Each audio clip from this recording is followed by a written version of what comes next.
Hello students. मैं doctor Ranjana Nath government college Barpali district Korba से हूँ। आज हम लोग जनरल और अप्लाइड माइक्रोबायोलॉजी के बारे में देखेंगे कि आखिर माइक्रोबायोलॉजी क्या है। माइक्रोबायोलॉजी सूक्ष्म जीवियों का अध्ययन करना कहलाता है। ये सूक्ष्म जीवी जैसे कि bacteria, virus, fungi, protozoa, algae, ये सारे सूक्ष्म जीवियों की स्टडी की जाती है और इसमें इन सारे सूक्ष्म जीवियों का स्ट्रक्चर, कैरेक्टर, लाइफ साइकिल, इनका वातावरण पर क्या प्रभाव पड़ता है, मनुष्यों या जानवरों में ये कौन सी बीमारियां फैलाते हैं, ये सारी चीजों का अध्ययन किया जाता है। माइक्रोबायोलॉजी की कई ब्रांचेस हैं, जैसे कि वायरोलॉजी। वायरोलॉजी में वायरस के बारे में अध्ययन किया जाता है। माइकोलॉजी में फंजाई के बारे में अध्ययन किया जाता है। पैरासाइटोलॉजी में पैरासाइट्स के बारे में अध्ययन किया जाता है। बैक्टीरियोलॉजी में बैक्टीरिया का अध्ययन किया जाता है। निमेटोलॉजी में निमेटोड्स का अध्ययन किया जाता है। फाइकोलॉजी में एल्गी का अध्ययन किया जाता है। इम्यूनोलॉजी में इम्यून सिस्टम का अध्ययन किया जाता है और प्रोटोजोलॉजी में प्रोटोजोआ का अध्ययन किया जाता है। माइक्रोबियल इकोलॉजी में जो सूक्ष्म जीवी हैं उनका वातावरण से क्या संबंध है, उसके बारे में अध्ययन किया जाता है। अब हम देखेंगे कि अप्लाइड माइक्रोबायोलॉजी क्या है। अप्लाइड माइक्रोबायोलॉजी का मतलब होता है कि माइक्रो ऑर्गेनिज्म का अलग अलग क्षेत्रों में उपयोग, इनका एप्लीकेशन क्या है, कहाँ पर ये उपयोग में आते हैं। पहले तो सवाल ये उठता है कि माइक्रो ऑर्गेनिज्म को क्यों यूज किया जाता है, उसका कारण है। जैसे आप यहाँ स्क्रीन पर देख रहे हैं कि ये बहुत आसानी से मिलते हैं और बड़ी मात्रा में पाए जाते हैं। इनका स्ट्रक्चर बहुत सिंपल होता है, जिसके कारण जीन्स की स्टडी करने में परेशानी नहीं होती है और ये बहुत चीप होते हैं। हम ये देख लेंगे कि ये कहाँ कहाँ पर यूज में आते हैं। जैसे सबसे पहला है फूड और डेयरी इंडस्ट्री। आप लोग ने देखा होगा कि भोजन जो है, बहुत सारे खाने के पदार्थ जो हैं वो पैकेट में या टिन में आते हैं और वो खराब नहीं होते, सड़ते नहीं हैं। क्यों? उसका एक कारण है कि उसमें प्रिजर्वेटिव्स डले रहते हैं। तो ये जो प्रिजर्वेटिव्स हैं, इनको बनाने में सूक्ष्म जीवियों का उपयोग किया जाता है। दूसरा जो है वो बहुत सारी और चीजों को बनाने में उपयोग आता है। जैसे कुछ चीजें मैंने यहाँ पर मेंशन की हैं। चीज है, योगर्ट है, अचार है, बियर, वाइन, एसेंस, सॉस और ब्रेड। ये बहुत सारी चीजों को बनाने में सूक्ष्म जीवियों का उपयोग होता है। दूसरा देखेंगे तो कृषि के क्षेत्र में या एग्रीकल्चर में जो पेस्टिसाइड्स हैं उनको बनाने में इनका उपयोग होता है। फर्टिलाइजर बनाने में उपयोग होता है और क्रॉप की या फसल की क्वालिटी को इम्प्रूव करने के लिए भी इनका उपयोग होता है। ये जेनेटिक इंजीनियरिंग के द्वारा किया जाता है।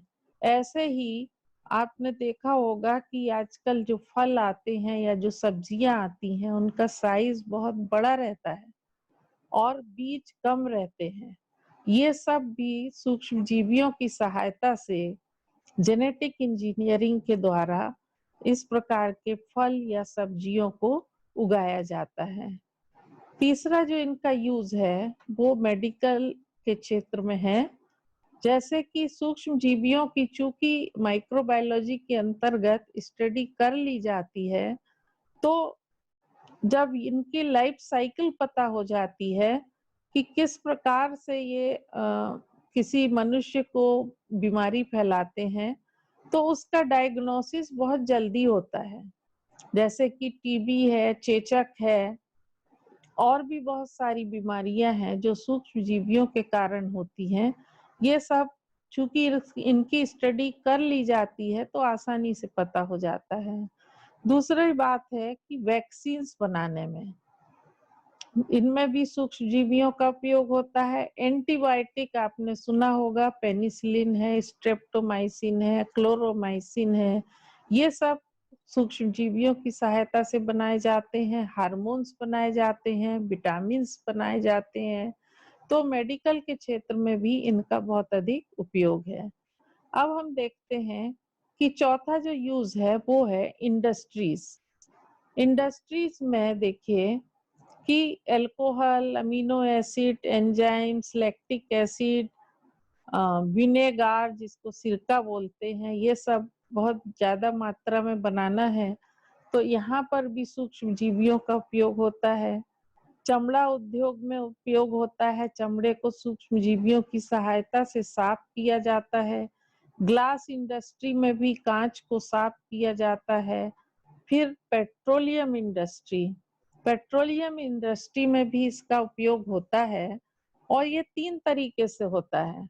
आप जानते हैं कि पेट्रोलियम पदार्थ जो है वो जमीन के काफी अंदर में रहता है, जिसको बड़े लंबे लंबे पाइप की सहायता से निकाला जाता है। तो पेट्रोलियम पदार्थ नीचे जमीन में है कि नहीं, इसका पता लगाने के लिए साइंटिस्ट ने ये बताया, वैज्ञानिकों ने बताया कि कुछ पर्टिकुलर विशेष प्रकार के जो सूक्ष्म जीवी हैं वो उस जगह पर ज्यादा पाए जाते हैं जहां पर जमीन के अंदर पेट्रोलियम है। तो अगर वो सूक्ष्म जीवी ज्यादा पाए जा रहे हैं तो एक अंदाज लगा लिया जाता है कि यहाँ पर पेट्रोलियम की संभावना है। दूसरी बात यह है कि चूंकि सूक्ष्म जीवी जैव अपघटन करते हैं तो जिस जगह पर पेट्रोलियम इंडस्ट्री है वहां पर चूंकि सॉइल पोल्यूशन बहुत अधिक हो जाता है तो पर्टिकुलर कुछ बैक्टीरिया जो हैं वो इस पॉल्यूशन को कम करते हैं। तीसरा जो पेट्रोलियम इंडस्ट्री में उपयोग है वो ये है कि बहुत अधिक टेम्परेचर डाउन होने से क्या होता है कि वो पाइप के अंदर जमने लगता है। तो कुछ बैक्टीरिया जो है उनको डालने से ये पेट्रोलियम जमता नहीं है। और फिर अगला यूज है इंडस्ट्री में, प्लास्टिक इंडस्ट्री, पेंट्स बनाने में उपयोग होता है, पेपर इंडस्ट्री में उपयोग होता है, वुड पाइलिंग में इसका उपयोग होता है। पांचवा जो यूज है वो है जेनेटिक इंजीनियरिंग में। पहले तो ये देखें कि आखिर जेनेटिक इंजीनियरिंग होता क्या है। जेनेटिक इंजीनियरिंग का मतलब है किसी जीन में हम ऐच्छिक परिवर्तन करके अपने चॉइस के अनुसार नई कोशिकाओं को बनाते हैं।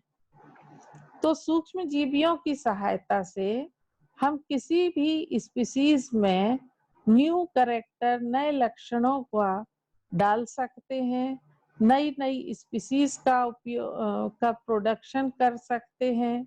जैसे कि आपने देखा होगा कि शिमला मिर्च जो है आजकल मार्केट में 4 कलर में आती है। ग्रीन तो उसका कलर है ही, लेकिन उसके साथ साथ व्हाइट भी आती है, ऑरेंज या येलो भी आती है, रेड कलर की भी आती है। तो ये सारा कैसे संभव हुआ? जेनेटिक इंजीनियरिंग के द्वारा। और एक और इसका जो यूज है जेनेटिक इंजीनियरिंग में वो है कि क्लोन बनाना। क्लोन मतलब कि किसी जंतु की सेम टू सेम प्रतिलिपि बनाना। जैसे आपने सुना होगा कि डॉली जो थी, एक भेड़ थी, वो क्लोन थी। तो ऐसे ही इन सूक्ष्म जीवियों की सहायता से क्लोन बनाए जाते हैं। अगला जो यूज है वो है कि सूक्ष्म जीवी पर्यावरण में बैलेंस बनाए रखते हैं। जैसे हमारे वातावरण में carbon cycle, nitrogen cycle, phosphorus cycle ये सब चलते हैं। तो ये सब में इन सूक्ष्म जीवियों का बहुत अधिक महत्वपूर्ण रोल है। इकोलॉजिकल बैलेंस बनाते हैं, कंट्रोल करते हैं पॉल्यूशन को। तो ये सारे कार्य जो हैं सूक्ष्म जीवी करते हैं। तो हम ये ना सोचें कि जो सूक्ष्म जीवी हैं ये केवल बीमारियां फैलाते हैं, परंतु ये बहुत ही ज्यादा उपयोगी हैं और आज के समय में तो इनका बहुत अधिक उपयोग हो रहा है। धन्यवाद।